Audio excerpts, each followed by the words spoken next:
అందరికీ నమస్కారం. నేను మీ హేమ సుబ్రహ్మణ్యన్. హోమ్ కుకింగ్ తెలుగుకి స్వాగతం. చపాతీ ఫుల్కా లాంటివి మనం యూజువల్గా లంచ్ కానీ డిన్నర్ కానీ ఎక్కువ చేస్తూ ఉంటాం. అందుకే ఇవాళ నేను మీకు ఒక మంచి కర్రీ రెసిపీ చూపించబోతున్నాను. ఇది ఒక మంచి హెల్తీ ఆలూ పాలక్ సబ్జీ. ఇది చాలా కమ్మగా చాలా రుచిగా ఉంటుంది. రండి ఎలా చేయాలో చూద్దాం. ఈ కర్రీ చేయడానికి నేను 6 మీడియం సైజ్ బంగాళదుంపల్ని తీసుకుంటున్నాను. వీటిని శుభ్రంగా కడిగిన తర్వాత స్కిన్ తీసేసి ఇలా చిన్న ముక్కలుగా కట్ చేసి ఒక నీళ్లు ఉన్న బౌల్లో వేసి ఉంచాలి. ఇప్పుడు ఒక వెడల్పాంటి ప్యాన్లో 2 టేబుల్ స్పూన్లంత నూనె వేస్తున్నాను.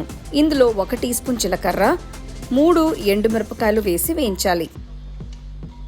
ఆ తర్వాత చిన్నగా తరిగిన 2 ఉల్లిపాయలు కూడా వేసి 2-3 నిమిషాలు, అంటే అవి ట్రాన్స్పరెంట్గా అయ్యేంత వరకు వేయించాలి.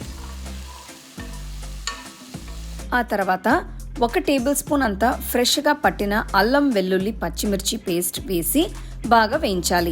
ఇందులో పచ్చివాసన పోయిన తర్వాత కట్ చేసి పెట్టుకున్న దుంపలు వేసి కలపాలి. నెక్స్ట్ ఇందులో 1 టీ స్పూన్ ఉప్పు, 1/2 టీ స్పూన్ పసుపు వేసి మొత్తం ఒక్కసారి మిక్స్ చేయాలి. తర్వాత నేను చిన్నగా తరిగిన 2 టొమాటోలు కూడా వేస్తున్నాను. ఇదంతా బాగా కలపాలి. ఇప్పుడు 1 టీ స్పూన్ కారం, 1 టీ స్పూన్ జీలకర్ర, 1 టీ స్పూన్ గరం మసాలా పొడి కూడా వేసి మొత్తం ఒక్కసారి మిక్స్ చేస్తున్నాను. దుంపలు కాస్త వేగి టొమాటోలు కాస్త మగ్గిన తర్వాత ఇందులో 1/2 కప్ అంత నీళ్లు పోయాలి. ఇప్పుడు ప్యాన్కి ఒక మూత పెట్టి కూరని ఒక 10 నిమిషాలు ఉడికించాలి. ఆ తర్వాత మూత తెరిచి 1 టీ స్పూన్ ఉప్పు వేసి కలుపుతున్నాను. దుంపలు ఉడికాయో లేదో చూడడానికి ఇలా ఒక నైఫ్తో గుచ్చి చూడొచ్చు. ఇవి సాఫ్ట్గా అయితే ఉడికినట్టే. సో ఈ పాయింట్లో కడిగిన పాలకూరని చిన్నగా కట్ చేసి ఇందులో వేయాలి.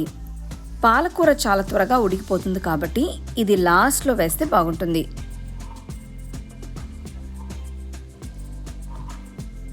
సో ఇదంతా బాగా కలిపి ఒక 3 నిమిషాలు మూత పెట్టి మగ్గించాలి. ఆ తర్వాత చూస్తే మీకు కర్రీ పర్ఫెక్ట్గా రెడీ అయ్యి కనిపిస్తుంది. ఇప్పుడు నేను ఇందులో మంచి ఫ్లేవర్ కోసం 1 టీ స్పూన్ నెయ్యి వేస్తున్నాను. అలాగే 1 టీ స్పూన్ కసూరి మేతిని కూడా బాగా నలిపి ఇందులో వేస్తే బాగుంటుంది. ఇదంతా బాగా కలిపి పొయ్యి కట్టేయచ్చు. అంతే, ఎంతో సింపుల్గా టేస్టీగా ఉండే ఆలూ పాలక్ కర్రీ తయారైనట్టే. దీన్ని వేడివేడి ఫుల్కా చపాతీతో తింటే చాలా బాగుంటుంది. ఈ కర్రీని మీరు లంచ్ బాక్స్లోకి కూడా చాలా క్విక్గా ప్రిపేర్ చేసి పెట్టుకెళ్ళచ్చు. పాలకూర చాలా హెల్తీ కాబట్టి తప్పకుండా ఈ రెసిపీని ట్రై చేసి చూడండి.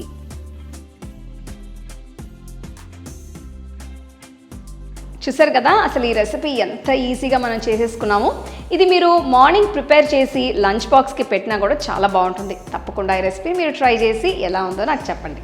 The second edition of our home cooking book is now available on our website 21frames.in. I'll give you the link in the description. You can go and check it out. The book is currently available only in India for now, so you can place your orders on 21frames.in.